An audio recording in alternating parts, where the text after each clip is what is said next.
Fancy garment and kids mall, sherwani, coat pant, three piece, बच्चे और बच्चियों के लिए कई सारे कपड़ों की वैरायटियां। आयशा नगर पुलिस स्टेशन के सामने, हजार खोली, मालेगांव। प्रोप्राइटर चांद खान।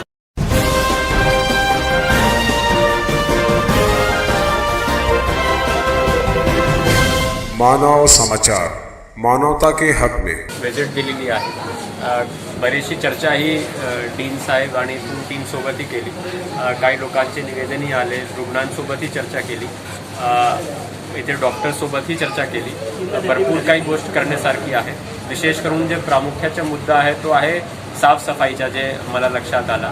तर आम्ही सूचना ही प्रशासनाला दिलेली आहे की यांनी आता दर महिन्याला एकदा किंवा दोनदा विशेष सफाई मोहीम आपल्याला हाती घ्यायची। त्याचबरोबर काही जे छोटी छोटी गोष्टी आहेत त्याच्यावरही फोकस आता आम्ही करणार आहोत। आणि जे अपग्रेडेशनची गोष्ट आहे, म्हणजे आणखी सुधारणा, जसे औषध आहे, साधन सामग्री आहे, त्याच्यातही आम्ही काही प्लॅनिंग करणार आहोत। विशेष करून काही सफाई कामगार आणखी वाढवायचे आपल्याला, त्याच्याही प्रोसेस आता सुरू करणार आहे। भरतीच्या असो किंवा कंत्राटी पद्धतीने करणं असो, ते वर जे काही मान्यता लागणार आहे त्याचाही पाठपुरावा आम्ही करण्याचा प्रयत्न करू।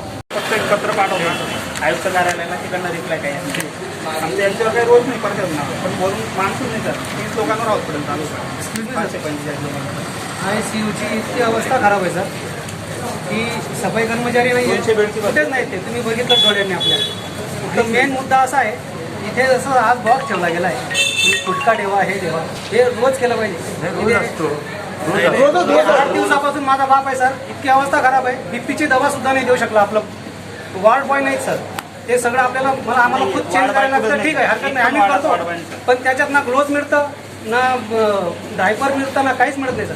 बीपीची गोळी सुद्धा नाही दिली सर या लोकांनी, ती सुद्धा बाहेरून आणायला लागली। आणि विमलच्या ज्या पुढ्यांचे प्रॉपर्टी असं फिजिकली चेक करतो मी सुरक्षा रक्षक सर।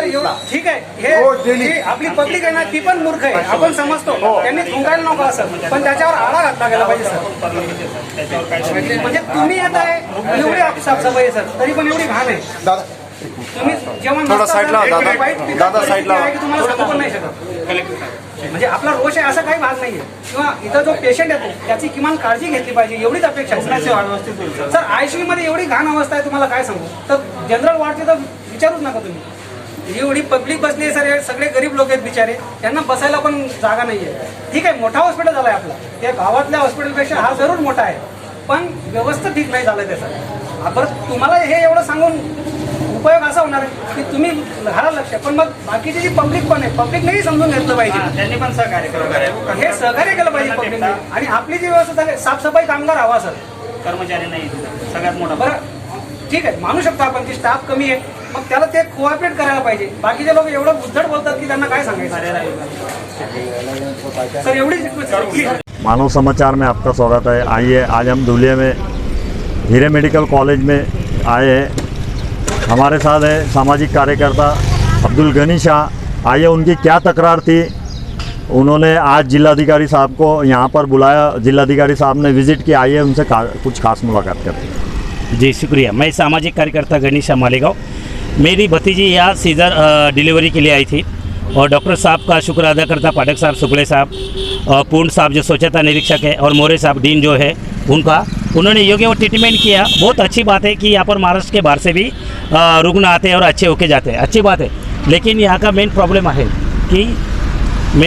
है यहाँ का कि मेन जो है तो यहाँ का स्वच्छता बराबर नहीं है, यहाँ कर्मचारी कम है, और 550 बेड का जो हॉस्पिटल है, 550 बेड का हॉस्पिटल होने के नाते यहाँ पर उतने सफाई कर्मचारी नहीं है। अभी यहाँ पर 90 कर्मचारी सिर्फ काम कर रहे हैं, लेकिन 90 कर्मचारी में से सिर्फ 24 कर्मचारी है जो 550 बेड का स्वच्छता करते हैं। ये सोचने वाली बात है, इसकी तुरंत दखल लिया जाए। मैंने हसन मुश्रीफ साहब से बात किया था, मुश्रीफ साहब ने माननीय जिलाधिकारी साहब को आदेश दिए। आज जिलाधिकारी साहब खुद विजिट के लिए हॉस्पिटल में आए, मैं था हॉस्पिटल में, डीन साहब थे, मोरे साहब, माननीय पाठक साहब थे, माननीय शुक्ले साहब थे, और हमारे पूर्ण साहब जो स्वच्छता निरीक्षक है वो थे, माननीय विजय सर थे जो स्वच्छता ठेकेदार निरीक्षक है वो भी थे। मेरा हसन मुश्रीफ साहब से निवेदन है कि माननीय जिलाधिकारी साहब से तुरंत ये अहवाल मंगा के यहाँ के जो स्वच्छता के जो 50 कर्मचारी है वो तुरंत 8 दिन के अंदर आप भरने की कोशिश कीजिए, मैं विनती करता हूँ। दूसरी बात, यहाँ की जो धोबी के जो मशीनरी बंद पड़े हैं वो मशीनरी भी तुरंत 8 दिन के अंदर सुधारा जाए।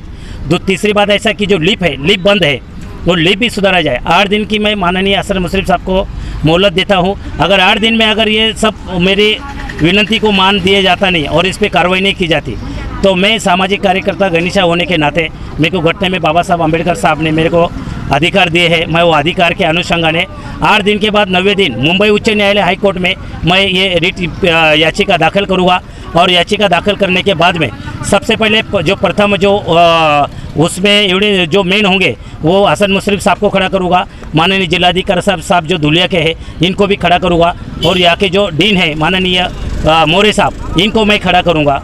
यह मैं आपको इस मीडिया के माध्यम से बताना चाहता हूँ। जय हिंद।